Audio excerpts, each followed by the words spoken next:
서기 54년 로마의 가을밤이었습니다. 팔라티누스 언덕의 궁전, 황제의 만찬이 차려졌습니다. 로마 제국의 모든 권력이 모인 식탁이었죠. 그 식탁의 중심에 앉아있는 남자의 이름은 클라우디우스, 황제였습니다. 그리고 그 옆에는 황후가 있었죠. 율리아 아그리피나, 황제의 아내이자 황제의 조카입니다. 그날 밤 황제는 평소처럼 버섯 요리를 받았습니다. 그가 유난히 좋아하던 음식이었죠. 시식 담당이 먼저 맛을 본 후 아무 일도 없자 황제는 그제서야 안심하고 음식을 입에 넣었습니다. 그 순간 식탁에 앉은 누구도 이상한 낌새를 느끼지 못했습니다. 평소와 다를 것 없는 만찬 시간이었으니까요. 그러나 단 한 사람, 아그리피나는 알고 있었죠. 오늘 밤 자신이 남편을 죽인다는 사실을요. 그녀의 얼굴은 더없이 평온했습니다. 세상에서 가장 무서운 식탁은 독이 보이는 식탁이 아닙니다. 모두가 웃고 있을 때 단 한 사람만 진실을 아는 식탁이죠. 오늘 밥상 위에 올라온 이야기는 한 황후가 사랑했던 남편의 음식에 독을 타기까지의 이야기입니다. 이 여자가 어쩌다 사랑했던 남편의 음식에 독을 넣게 됐는지 16년의 세월을 거슬러 올라갑니다. 서기 38년 로마, 아그리피나는 황실에서 태어난 황녀였습니다. 화려한 자리처럼 보였지만 로마 황실, 권력자 가문에서 태어난다는 건 안전이 아니었습니다. 오히려 표적이 되는 일이었죠. 그녀의 친동생이 황제였습니다. 이름은 칼리굴라. 로마 역사상 가장 잔혹했던 폭군이었습니다. 칼리굴라는 누이들을 좋아했습니다. 그러다 누이들의 의심이 들어오자 누이들을 국경 밖으로 가차없이 추방했죠. 아그리피나도 마찬가지였습니다. 반역 음모에 연루되었다는 죄목으로 외딴 섬에 추방되고 맙니다. 친동생의 손에 의해서요. 어제의 황녀가 하루아침에 보잘것없는 죄인이 되어버렸습니다. 외딴 섬에서 그녀는 한 가지 사실을 뼈에 새겼습니다. 황실에서 권력이 없는 사람은 언제든 가문 밖으로 지워질 수 있다는 사실이었습니다. 그렇기에 그녀에게 권력은 더 이상 야망이 아니었습니다. 버림받지 않기 위한 유일한 방법이었죠. 3년이 지나 칼리굴라가 암살당한 뒤 그녀는 로마로 다시 돌아왔습니다. 그리고 다음 황제로 오른 사람이 바로 그녀의 삼촌 클라우디우스였습니다. 클라우디우스는 평생 바보 취급을 받던 사람이었습니다. 말을 더듬었고 다리를 절었죠. 황실은 그를 모자란 사람으로 여겨 권력에서 멀리 두었습니다. 그런데 바로 그 멸시 덕분에 모든 숙청의 칼날이 그를 비껴갔습니다. 그렇게 살아남은 사람이 끝내 황제가 된 것이죠. 그 당시 클라우디우스는 아내를 잃고 권력의 외로움에 지쳐 있었죠. 이때 아그리피나가 삼촌에게 접근합니다. 결국 그는 로마법까지 바꿔가며 아그리피나를 아내로 맞이했습니다. 삼촌과 조카의 결혼, 로마인들조차 눈살을 찌푸린 결합이었죠. 하지만 그녀에게 이 결혼은 사랑의 문제가 아니었습니다. 다시는 추방되지 않을 수 있는 더 높은 곳으로 올라갈 수 있는 유일한 계단이었습니다. 그렇게 황후 자리에 오른 그녀 뒤에 하나의 데드라인이 서서히 다가오고 있었습니다.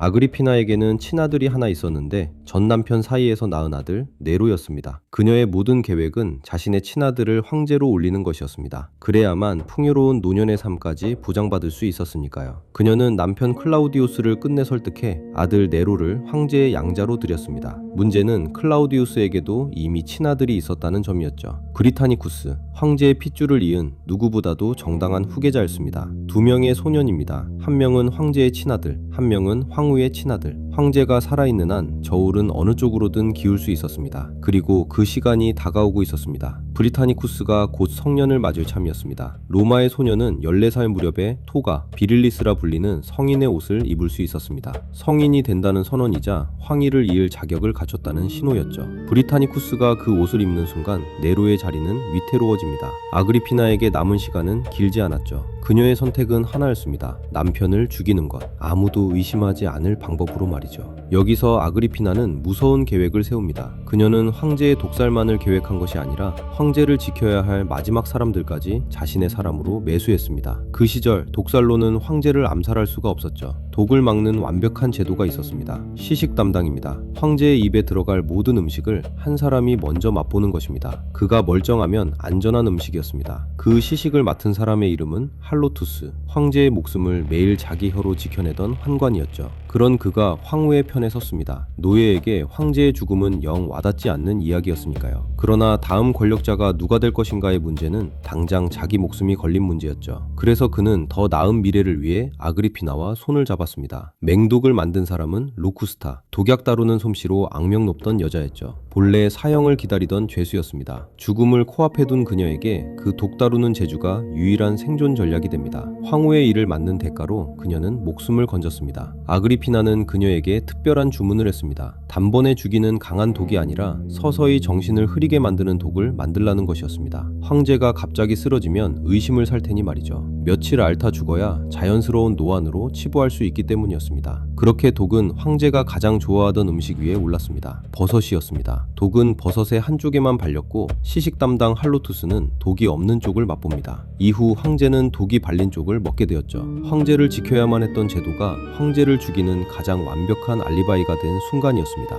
지금 우리가 가장 안전하다고 믿는 것들도 마찬가지입니다. 그 안전장치를 가진 누군가가 등을 돌리는 순간 가장 안전한 장치는 내게 가장 큰 위험 요소가 될 수 있는 것이죠. 그러나 거사가 모두 진행된 후 왜인지 죽어야 할 황제는 좀처럼 죽지를 않았습니다.